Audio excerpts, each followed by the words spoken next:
Bismillahirrahmanirrahim. Assalamualaikum warahmatullahi wabarakatuh. Perkenalkan, kami dari kelompok 4, Prodi Akuntansi, Fakultas Ekonomi, Universitas Juanda.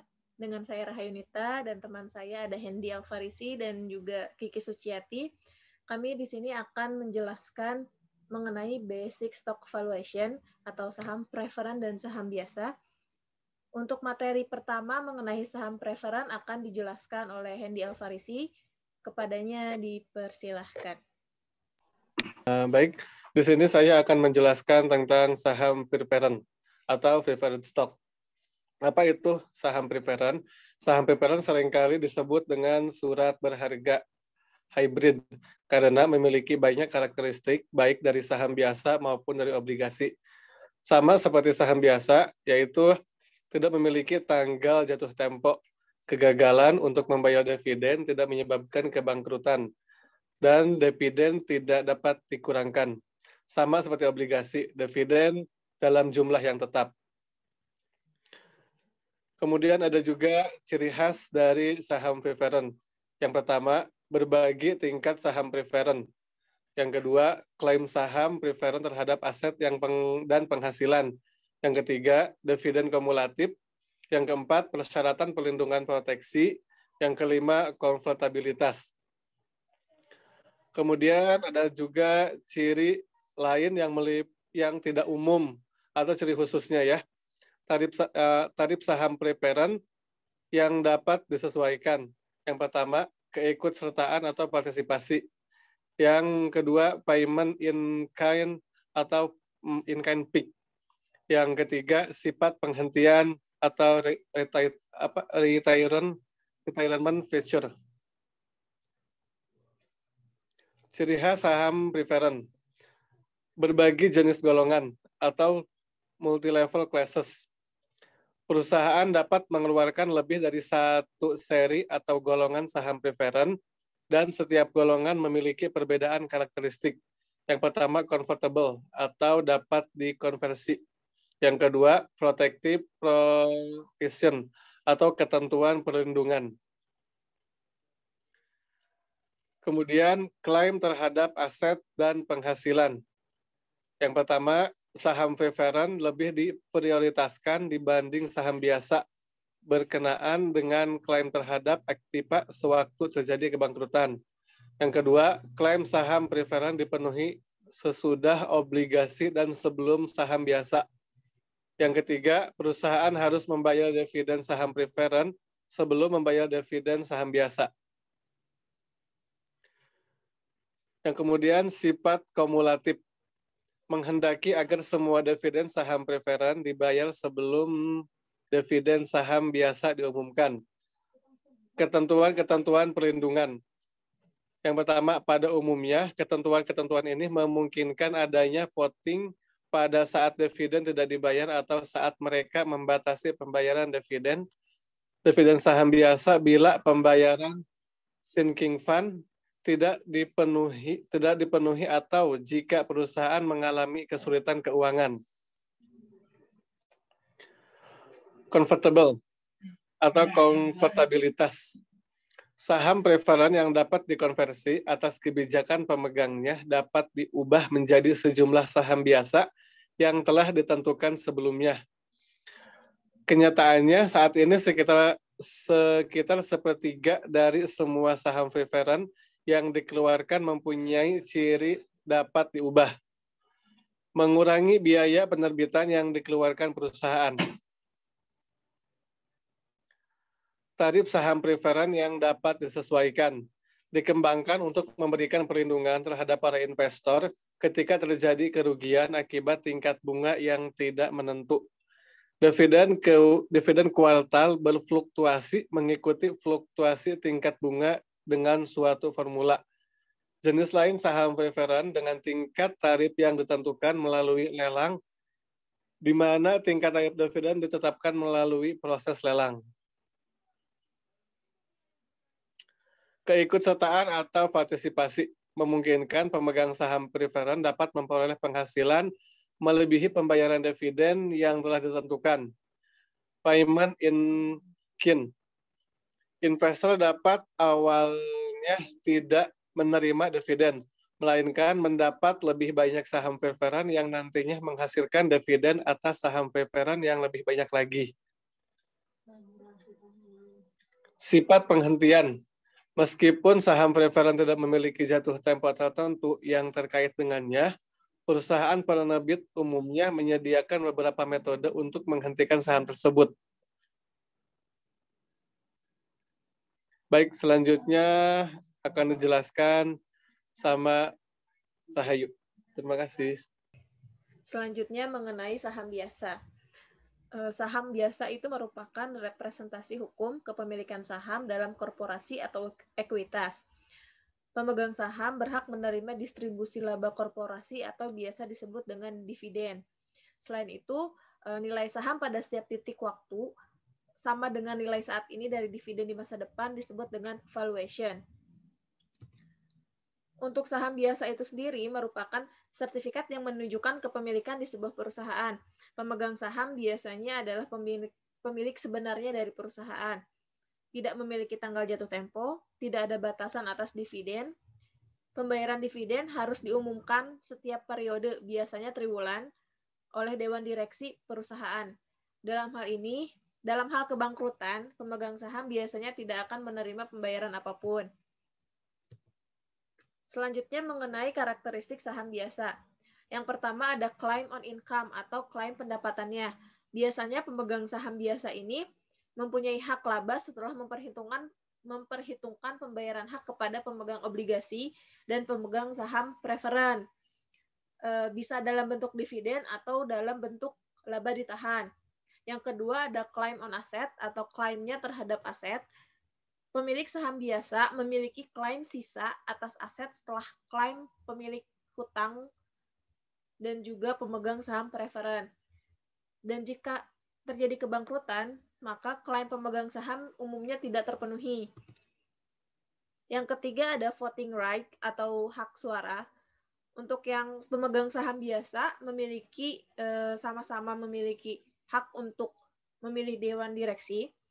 Secara umum merupakan satu-satunya pemegang surat-surat yang memiliki hak suara, dapat memberikan persetujuan terhadap anggaran dasar di perusahaan. Pemberian hak suara untuk direktur dan perubahan anggaran dapat terjadi pada pertemuan tahunan perusahaan, biasanya di RUPS. Suatu perwakilan atau proksi memberi hak kepada pihak yang ditunjuk untuk memberi suara bagi pemberi hak pada rapat tahunan perusahaan. Jika terjadi perang proksi atau proxy right, yakni perang di antara kelompok-kelompok yang bersaing untuk mendapatkan hak suara. Selain itu, pemberian suara hak kumulatif atau kumulatif voting, setiap lembar saham memberikan pemegang saham untuk memberikan sejumlah suaranya kepada sejumlah direksi. Lalu yang keempat ada preemptive right atau hak didahulukan. Biasanya pemilik saham biasa ini diberikan hak untuk mempertahankan persentase kepemilikan sahamnya di perusahaan. Yang kedua ada sertifikat yang dikeluarkan kepada pemegang saham biasa ini memberikan pilihan untuk membeli sejumlah saham baru pada harga tertentu selama periode 2-10 minggu. Yang selanjutnya ada limit liability atau tanggung jawab terbatas. Tanggung jawab mereka dalam kasus kebangkrutan hanya terbatas pada besarnya investasi mereka. Sifat kewajiban terbatasnya membantu perusahaan dalam mengumpulkan dana. Yang selanjutnya akan dibahas oleh Kiki Suciati, kepadanya dipersilahkan, mangga. Baik, di sini saya akan menjelaskan tentang common stock valuation. Nilai saham atau sama dengan PV dari semua arus kas yang diharapkan di masa depan. Informasi yang diperlukan untuk mencari harga saham umum yaitu common stock dividends atau DT, discount rate atau R.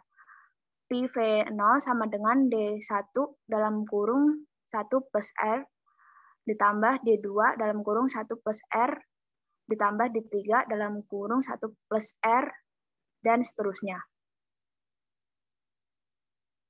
Next.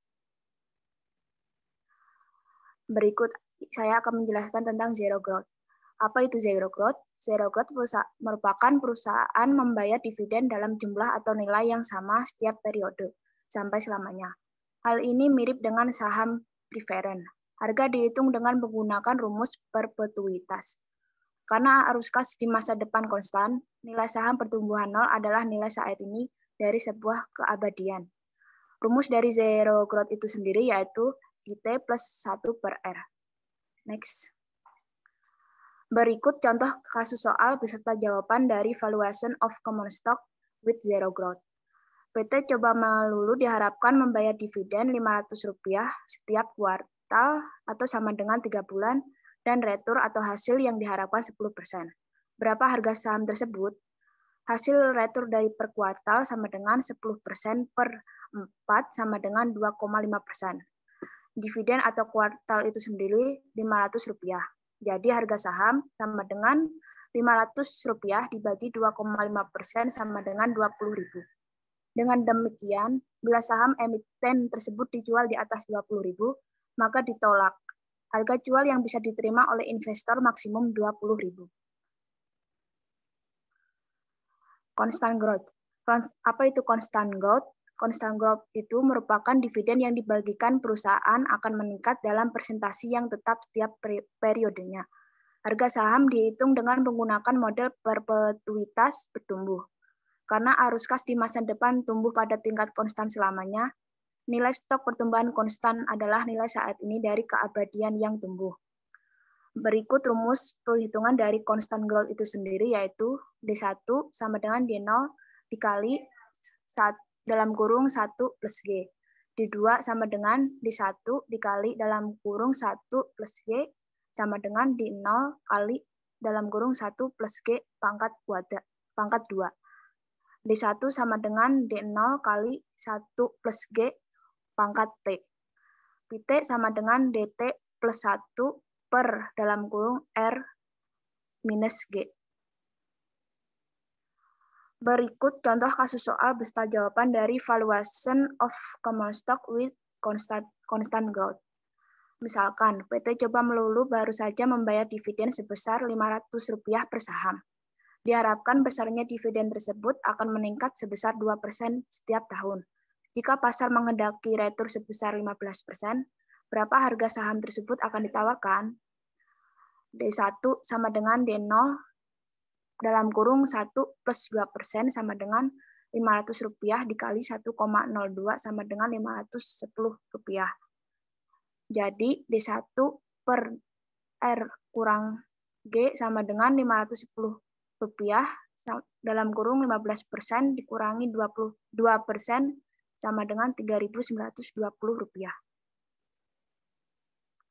Differential growth. Differential growth merupakan pertumbuhan dividen tidak tetap awalnya, namun pada akhirnya pertumbuhannya akan bersifat konstan juga. Harga saham dihitung dengan menggunakan model tahapan berganda atau multi-stage. Untuk menghargai saham pertumbuhan diferensial, kita perlu memperkirakan dividen di masa mendatang. Perkiraan harga saham masa depan kita menjadi saham pertumbuhan konstan atau di kasus 2. Menghitung total nilai saat ini dari perkiraan dividen di masa depan dan harga saham di masa depan dengan tingkat diskon yang sesuai. Berikut kasus soal dari valuation of common stock with differential growth. PT Coba diharapkan dapat meningkatkan pembayaran dividennya sebesar 20% pada tahun pertama, lalu 15% pada tahun berikutnya. Setelah itu, dividen akan meningkat sebesar 5% setiap tahunnya sampai waktu tak terhingga. Jika dividen yang dibagikan saat ini DO sebesar Rp1.000 dan retur atau hasil yang diharapkan sebesar 20%, berapa harga saham PT Coba Kuncinya, harga saham merupakan nilai sekarang dari seluruh dividen di masa mendatang yang diharapkan. D1 sama dengan Rp1.000 dikali dalam kurung 1 plus 20% sama dengan 1.200. D2, 1.200 dikali dalam kurung 1 plus 20% sama dengan 1.380. D3 sama dengan Rp1.380 kali dalam kurung 1 plus 20% sama dengan Rp1.449. Langkah pertama, kita harus menghitung harga di periode kedua atau P2 yang berasal dari dividen yang dibayarkan mulai tahun ketiga sampai waktu tak terhingga. P2 sama dengan D3 atau R kurang G sama dengan Rp1.449 per 20% dikurangi 5% sama dengan Rp9.660. Lalu hitung nilai sekarang dari arus kas mendatang yang diharapkan. PO sama dengan D1 per dalam kurung 1 plus R plus dalam kurung D2 plus P2 per dalam kurung 1 plus R kuadrat 2 sama dengan Rp1.200 dibagi dalam kurung 1 plus 20% ditambah Rp1.380 ditambah Rp9.660 per 1 tambah 20% pangkat 2 sama dengan Rp8.670. Di sini saya akan menjelaskan tentang estimasi parameter dalam model diskonto dividen. Nilai perusahaan bergantung pada tingkat pertumbuhannya atau disebut dengan G, dan tingkat diskonto atau dilambangkan dengan R.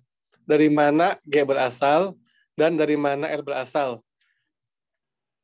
G sama dengan rasio retensi atau retention ratio dikali pengambilan atas laba ditahan atau return on retained earning. Dari mana R berasal? Tingkat diskonto dapat dibagi menjadi dua bagian. Yang pertama, hasil dividen. Yang kedua, tingkat pertumbuhan atau dalam dividen. Dalam praktiknya, ada banyak kesalahan estimasi yang terlibat dalam mengestimasikan R. Kemudian, peluang pertumbuhan atau growth opportunity. Peluang pertumbuhan adalah peluang untuk berinvestasi dalam proyek NPV yang positif. Nilai perusahaan dapat dikonseptualisasikan sebagai jumlah dari nilai perusahaan yang membayar 100% dari pendapatannya sebagai dividen dan nilai sekarang bersih dari peluang pertumbuhan. Atau bisa dihitung dengan cara P sama dengan PS per R ditambah NVGO. Untuk selanjutnya adalah model pertumbuhan dividen dan model NVVGO. Disebutkan itu sebagai dua cara untuk menilai saham. Yang pertama ada model diskonto dividen atau the dividend discount model. Yang kedua ada harga satu lembar saham dapat dihitung sebagai jumlah dari harga saham sebagai cash cow ditambah nilai per saham dari peluang pertumbuhannya. Contoh, pertimbangkan sebuah perusahaan yang memiliki IPS $5 pada akhir tahun pertama, rasio pembayaran dividen 30%, dengan tingkat diskonto 16% dan tingkat pengembalian laba ditahan adalah sebesar 20%. Dividen pada tahun pertama dapat kita cari dengan cara IPS $5 dikali dengan dividen rasionya itu 30% sama dengan 1,5 atau 1/1,5 dolar per lembar saham. Yang kedua kita cari rasio retensi atau retention ratio, itu dari 1 dikurangi dengan rasio pembayaran dividen. 1 dikurangi 0,30 jadi 0,70. Mengimplikasikan bahwa tingkat pertumbuhan dividen adalah 14%. Sama dengan 14% dari 0,70 dikali 20%. Dari model pertumbuhan dividen dengan harga saham dapat kita cari adalah P0 sama dengan div 1 per R min G sama dengan 1,5 dibagi 0,16 dikurangi 0,14 sama dengan $75. NVVGO model atau net present value of growth opportunity. Pertama kita harus menghitung nilai perusahaan sebagai sapi perah atau cash cow dengan cara P0 sama dengan div 1 min R sama dengan $5 dibagi 0,16 sama dengan $31,25. Kedua, kita harus menghitung nilai peluang pertumbuhannya. dengan cara P0 sama dengan dalam kurung min 3,5 ditambah 3,5 dikali 0,2 per 0,16 dibagi R min G sama dengan $0,875 dibagi 0,16 min 0,14 sama dengan 43,75. Akhirnya, NVVGO-nya itu adalah 31,25 ditambah 43,75 sama dengan $75. Sekian presentasi dari kelompok kami. Sebelumnya kami ucapkan mohon maaf apabila ada kesalahan dan terima kasih atas perhatiannya.